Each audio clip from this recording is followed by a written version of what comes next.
Assalamualaikum warahmatullahi wabarakatuh. Ayah bunda pemirsa Duta TV, ayah bunda yang tidak pernah berhenti untuk belajar, karena memang menjadi orang tua tidak ada sekolahnya ya dulu ya. Nah, mudah-mudahan kita senantiasa punya semangat untuk memperbaiki pola hubungan di antara kita sebagai pasangan suami istri, kemudian membina keluarga kita dengan sebaik-baiknya, membangun komunikasi yang baik supaya senantiasa terjaga dalam suasana yang harmonis, menjadi contoh teladan bagi anak-anak kita. Ayah bunda, ketika kita teringat untuk belajar, ketika kita teringat untuk mengevaluasi diri kita, keluarga kita, semua itu tentu tidak lepas dari kuasa kehendak Allah Subhanahu wa Ta'ala. Nikmat yang luar biasa yang harus senantiasa kita syukuri adalah nikmat hidayah dari Allah. Mudah-mudahan kita menjadi pribadi-pribadi yang senantiasa bersyukur, mensyukuri nikmat hidayah yang sudah Allah berikan kepada kita. Ayah bunda, kalau kita membaca, membuka-buka sejarah kehidupan baginda Rasulullah, kita mengenal sosok yang luar biasa melindungi baginda Rasulullah, yaitu paman beliau Abu Thalib, seseorang yang sangat menyayangi baginda Rasulullah. Abu Thalib sebenarnya bukan orang yang kaya. Dia hidup sederhana, namun dia penuh kasih kepada anak-anaknya. Hal inilah yang membuat Muhammad merasa betah tinggal di rumah paman beliau, Abu Thalib. Abu Thalib memperlakukan Muhammad seperti anak kandungnya sendiri. Bahkan Abu Thalib menunjukkan kasih sayang yang lebih dibandingkan kepada anak-anaknya sendiri. Walaupun demikian, Muhammad tetap dididik untuk mandiri. Muhammad diizinkan untuk menggembala kambing penduduk Mekah. Abu Thalib meyakini bahwa Muhammad membawa keberkahan. Hingga pada suatu hari, orang-orang Quraisy datang kepada Abu Thalib. "Wahai Abu Thalib, lembah-lembah kering, keluarga kami kelaparan, mari kita meminta hujan." Abu Thalib keluar dengan menuntun Muhammad. Kemudian dia berjalan menuju Ka'bah. Sesampainya di sana, Muhammad disandarkan ke Ka'bah. Jari-jari tangan Muhammad tidak lepas dari pegangan Abu Thalib. Pada saat itu, tidak ada gumpalan awan di langit. Sedikit pun tidak ada tanda-tanda akan turun hujan. Mereka bersama-sama mengucapkan doa untuk meminta hujan. Tidak lama kemudian, gumpalan awan berdatangan dan dari berbagai penjuru langit, kemudian hujan turun dengan lebatnya. Lembah-lembah yang tadinya kering kerontang, tiba-tiba memancarkan air. Tanah-tanah tandus menjadi subur. Abu Thalib kemudian bertutur, mereka berdoa meminta hujan melalui pribadi Muhammad, seorang anak yatim. Seperti itulah kasih sayang Abu Thalib kepada keponakannya dan keyakinannya bahwa Muhammad adalah sosok yang mendatangkan keberkahan. Muhammad dalam asuhan Abu Thalib senantiasa terlindungi. Abu Thalib berusaha menjaga Muhammad sebaik mungkin sesuai wasiat ayahnya. Penjagaan Abu Thalib kepada Muhammad berlaku sepanjang masa selama masa hidupnya, dan Abu Thalib berusaha menjaga Muhammad sebaik mungkin. Muhammad sudah dewasa dan diangkat sebagai Rasul pun, pamannya Abu Thalib senantiasa melindunginya. Ketika Muhammad sudah diangkat menjadi Rasul, beliau sering mendapatkan ancaman dari kafir Quraisy. Hal ini tentu meresahkan Abu Thalib. Dia tidak rela keponakan kesayangannya disakiti, apalagi sampai terancam jiwanya. Abu Thalib kemudian mengumpulkan keluarganya dari Bani Hashim, dari Bani Abdul Muthalib, serta anak-anak Abdul Manaf. Abu Thalib mengajak mereka untuk melindungi Rasulullah Shallallahu Alaihi Wasallam. Mereka pun mengikuti ajakan Abu Thalib.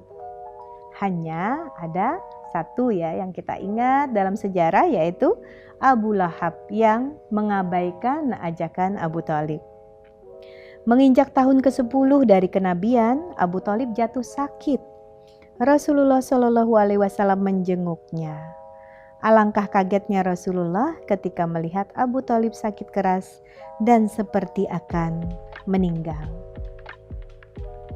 Rasulullah Shallallahu Alaihi Wasallam segera mendekat dan berkata, "Paman, katakanlah, La ilaha illallah. Suatu kalimat yang dapat saya jadikan bukti untuk membelamu di sisi Allah." Ayah bunda, kalau tadi saya mengajak ayah bunda, kita semuanya untuk senantiasa bersyukur tentang satu nikmat, yaitu nikmat hidayah dari Allah. Mari kita sejenak merenungkan betapa perasaan baginda Rasulullah dihadapkan pada kondisi pamannya yang begitu menyayanginya, begitu melindunginya, tetapi paman beliau belum mendapatkan hidayah. Pada saat akhir kehidupan Abu Thalib itu, Abu Jahal dan Abdullah bin Abi Umayyah sampai berkata, "Wahai Abu Thalib, apakah kamu membenci agama Abdul Muthalib?" Keduanya terus berbicara begitu. Abu Thalib mengatakan bahwa dia berada di atas agama Abdul Muthalib. Tidak lama kemudian, Abu Thalib wafat dan dia meninggal pada bulan Rajab. Nah ayah bunda, kalau sekali lagi ya coba kita renungkan betapa kasih sayangnya paman baginda Rasulullah Abu Thalib kepada baginda Rasulullah, tetapi ternyata tidak serta-merta menjamin sampainya hidayah kepada beliau. Sehingga ini tentu saja menyebabkan tidak saja rasa kehilangan yang luar biasa bagi diri baginda Rasulullah, tetapi beliau juga bersedih hati. Jasa paman beliau begitu besar, dan kalau bukan paman beliau Abu Thalib, siapa lagi orang yang berjasa dalam hidup baginda Rasulullah Shallallahu Alaihi Wasallam. Oleh karena itu, ayah bunda, menjadi PR untuk kita semuanya ya, pekerjaan rumah kita, untuk kita menjaga karunia terbesar yang luar biasa, hidayah Allah kepada kita.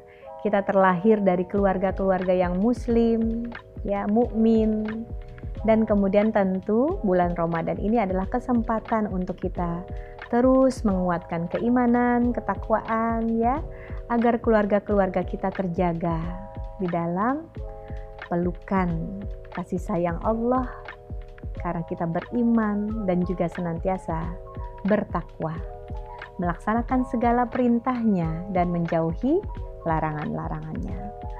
Tentu bukan sesuatu yang senantiasa mudah, karena kita sering diingatkan bahwa al-imanu yazidu wa yanqus. Iman itu ada kalanya naik dan ada kalanya turun. Oleh karena itu, mudah-mudahan upaya kita untuk senantiasa berdekat-dekat dengan orang solih, mendengarkan nasihat dari para ulama, para ustadz, ustazah, guru-guru agama, para umaro yang menunjukkan jalan yang baik gitu ya.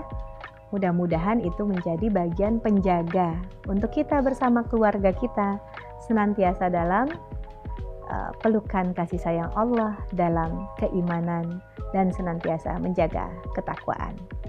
Bulan Ramadan, bulan yang penuh keberkahan, bulan yang penuh kemuliaan. Tempat kita bersama keluarga kita bisa terus mengupayakan perbaikan, ya, penguatan keimanan dan ketakwaan kita. Mulai dari hal-hal yang sederhana, misalkan kalau tadinya sebelum puasa kita jarang sholat berjamaah, mudah-mudahan di bulan Ramadan ini kita mulai melazimkan sholat berjamaah bersama keluarga kita.